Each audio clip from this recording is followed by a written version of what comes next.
Southwest has canceled over 13,000 flights since December 22nd. That's according to FlightAware. We want to bring in Scott Forbes, Jefferies Airlines Equity Research. Scott, it's great to see you. So I think the big question here for investors, at least, is how big of a hit this is going to be to Southwest's revenue and to its profit in the fourth quarter. What are your expectations? Yeah, so our assumptions right now are that these cancellations are expected to span around 60% of flights between December 22nd and December 31st. In aggregate, that's around a 6% capacity hit. And when you actually bring that over to the revenue side, it's going to be around 9% of their Q4 revenue as a full impact. And then on the cost side, just from the inefficiencies surrounding all of these flight cancellations, the lower capacity and all of those items, you're going to look at a 10-point unit cost hit. And in aggregate, we expect there to be a $700 million EBITDA hit to the bottom line, which is almost 60% of our Q4 expectations of $1.1 billion of profits. So it's almost a 60% hit on their Q4 profits of what really is just one of the worst weeks that we've seen in 20 years for an airline. And Scott, how much of this hit that Southwest stock is expected to take, or at least their financial statement is expected to take, coming from the need to modernize their operations and the need to upgrade their technology? It seems maybe a simple bug fix is out of the question, or maybe not out of the question here, but it seems there are some antiquated systems that need to be brought up to snuff. So just wondering if that's part of your analysis here. Yeah, it's not necessarily in this quarter, but I think as we look out over a 3-year period, I mean, that's definitely something that has to be kind of taken into account. Southwest has sort of faced a headwind over the last few years where they haven't necessarily invested into their systems. They haven't necessarily invested into their product. And those decade or so of underinvestment is going to hit them over the next 3 to 5 years. So whether that be $2 billion of investments into the product and the actual plane and bringing USB-C ports onto the plane, upgrading the Wi-Fi, adding larger overhead bins, like all of that just adds to this incremental investment that they're going to have to make into these systems that are clearly very problematic for the airline and will be very expensive to fix, both in this quarter, but also over the next few years, kind of investing in these systems and getting their operations up to what's expected for the industry.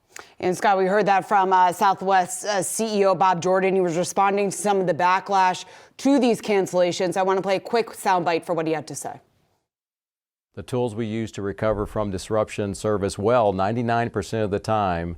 But clearly we need to double down on our already existing plans to upgrade systems for these extreme circumstances so that we never again face what's happening right now.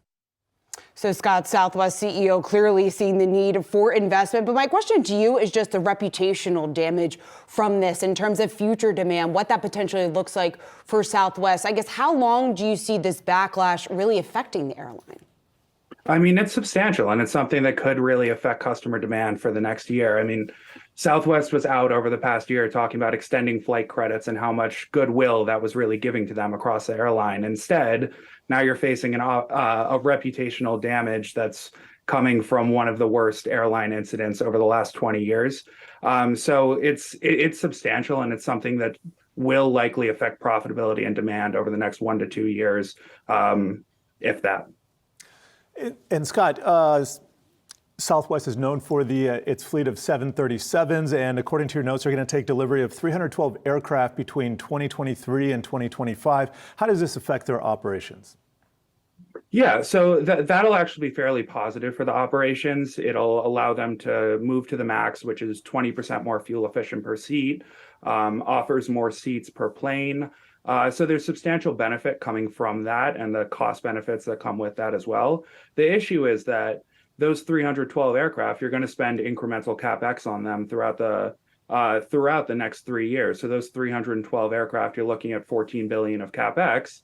The airline's going to be a cash user over the next 3 years of roughly $600 million to $1 billion, in that range. So that's something that's going to affect their balance sheet going forward. And I mean, compared to the rest of the industry, it's fairly modest. But I think that's something where you're financing all of these planes with higher interest rates, and it's something that should be a headwind for the industry as a whole going forward.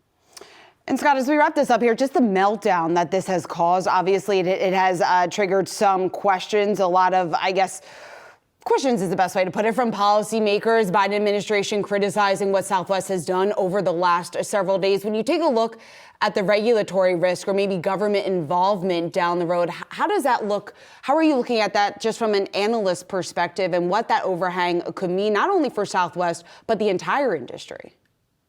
I think when any specific airline gets the eye of the regulators, it's never necessarily a good thing, and it's normally for the wrong reasons. I mean, it's not something that we necessarily bake into our forecasts, but it's something that'll likely accelerate a lot of these investments that are being made, and these 3-year cycles of investing in crew scheduling, investing in operational integrity, investing in labor, investing in all of these items that make the operation get to where they want it to be.